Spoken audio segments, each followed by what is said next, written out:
Is MLB letting the Los Angeles Dodgers play by a completely different set of rules than every other team in the league?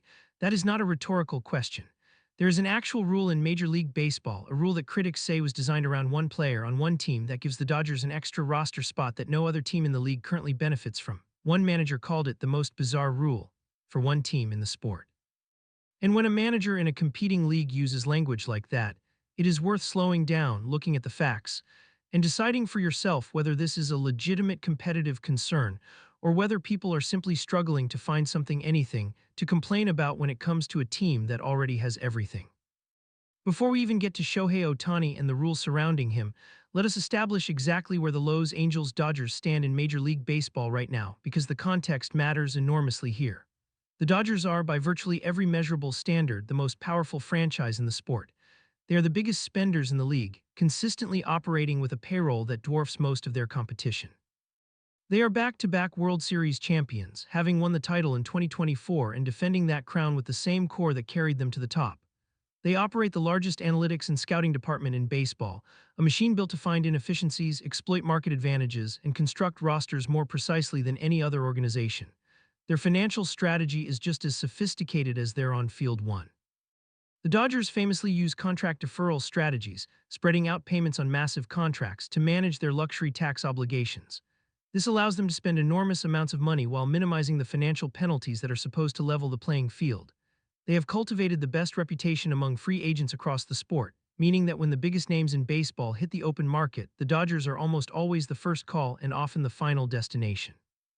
They have the money, they have the infrastructure, they have the titles, they have the prestige, and on top of all of that, they have Shohei Ohtani. If you are somehow still unfamiliar with what Shohei Ohtani does on a baseball field, the numbers will speak more clearly than any description can. At the plate, Ohtani ranks among the top 2 or 3 hitters in all of baseball.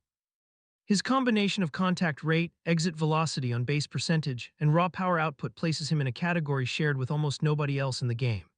In 2024, he became the first player in Major League Baseball history to record a 50-50 season, meaning he hit at least 50 home runs and stole at least 50 bases in a single season. That had never been done before, not by Babe Ruth, not by Willie Mays, not by Barry Bonds, not by anyone. Ohtani did it in his first season as a Dodger. What makes that achievement even more striking is the context around his base running. Ohtani had undergone Tommy John surgery on his throwing arm, which sidelined him as a pitcher throughout the 2024 season. He was, in the conventional sense, recovering. And yet, rather than scale back his aggression on the base paths, which conventional wisdom might suggest for a player managing surgical recovery, he actually started stealing bases more frequently. In 2024, he stole 59 bases, a number that would be remarkable for a player whose primary identity was as a base stealer, let alone for a man who is also one of the most feared power hitters in the game. Now, in 2025, the arm is back. Through his first 3 starts as a pitcher this season, Ohtani posted an ERA of 0.5. That is not a misprint. That is a pitcher who, through 3 outings on the mound, had given up essentially nothing. Among starting pitchers in the league, that kind of performance places him in the top 15 in the sport. He is simultaneously doing that and hitting at an MVP level. No player in the history of Major League Baseball has done what Ohtani is doing at this level, at this age, with this consistency. That is not hyperbole. That is the documented historical record. So where does the controversy come in? To understand it, you need to understand a basic structural rule of MLB roster construction. Major League Baseball limits teams to 13 pitchers on their active roster. This is a hard cap designed to ensure that teams cannot stockpile arms at the expense of position player depth. It forces roster decisions. It creates trade-offs. Every team in baseball operates within this constraint. Every team, that is, except the Los Angeles Dodgers, because of the two-way player designation. Under MLB's rules, a player can be officially designated as a two-way player if he meets specific qualifying thresholds both as a hitter and as a pitcher. The specific standard requires a player to accumulate a minimum number of plate appearances as a hitter and a minimum number of innings pitched as a pitcher within a given season. Ohtani meets these thresholds, and because he does not count against the Dodgers' 13-pitcher limit. What that means in practical terms is that the Dodgers effectively carry 14 pitchers on their active roster while every other team in baseball is capped at 13. That is an additional roster spot. In a sport where roster construction is one of the most analytically complex disciplines in the game, one extra roster spot is not a minor advantage. It can mean the difference between carrying a specialist reliever and carrying a versatile position player. It gives the Dodgers tactical flexibility that no other team currently has access to.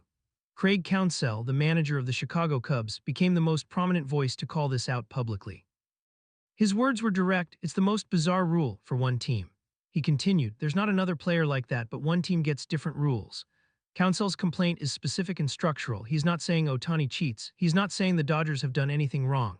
He's saying that a rule exists in the sport which in practical application benefits exactly one team because exactly one player in the world qualifies for the exemption it creates.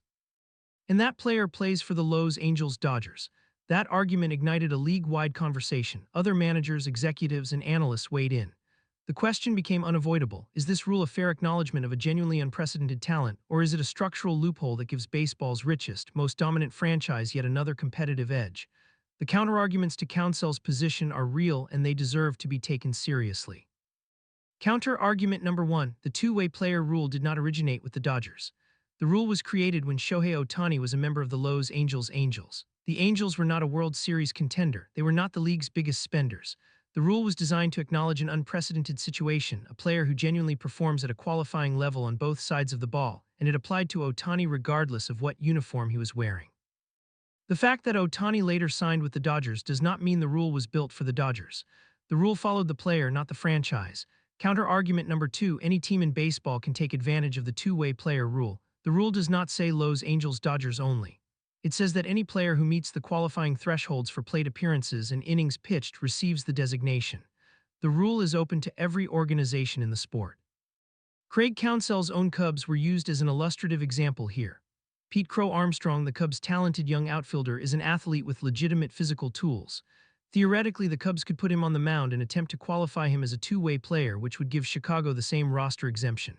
But they will not do that because Pete "Crow" Armstrong is not Shohei Ohtani. No one on any roster in baseball is Shohei Ohtani. That is precisely the point. The rule is universally available. The player is singularly unavailable. Dave Roberts, the Dodgers manager, addressed the controversy with notable directness. His response was, any team that had Ohtani would have that player. He elaborated, we're more than willing for other teams to go find a player who can do both. Roberts' position is straightforward. The Dodgers are not benefiting from a secret advantage. They are benefiting from having acquired the most uniquely talented player in the sport. If another team had Ohtani, that team would receive the same roster exemption. The rule is neutral, the talent is not, so where does that leave us? Here is what the facts actually support. Yes, the two-way player rule benefits the Los Angeles Dodgers in 2025.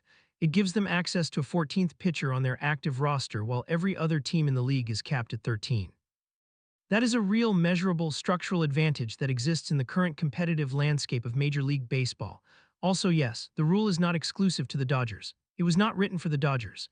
It was written for a category of player, the legitimate two-way performer that Ohtani qualifies for and that any other qualifying player would also receive. The rule is neutral in its design, even if its application is currently exclusive in its effect. The actual competitive advantage the Dodgers have is not the rule. The actual competitive advantage is Shohei Ohtani. He is the only player in the world who qualifies for the exemption at the level required. No other team can replicate this advantage by simply choosing to. There is no player available who would qualify. The Dodgers have this advantage because they signed Ohtani to a $700 million contract, the largest contract in professional sports history at the time of its signing, and because Ohtani chose to go to Los Angeles. Is that fair within the rules of the sport? Yes. It is fair in the same way that any team signing the best available free agent is fair. The Dodgers had the financial resources, the organizational appeal, and the strategic vision to bring Ohtani to Los Angeles. Other teams had the same opportunity and declined or were unable to compete.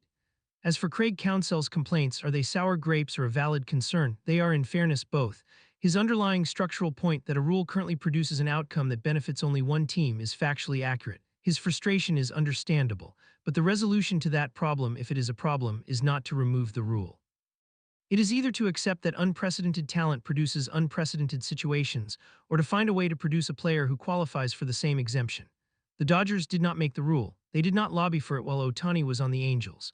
They inherited a rule that followed a player they signed, and that player is, by the documented historical record, the most uniquely talented two-way performer in the 150-year history of professional baseball.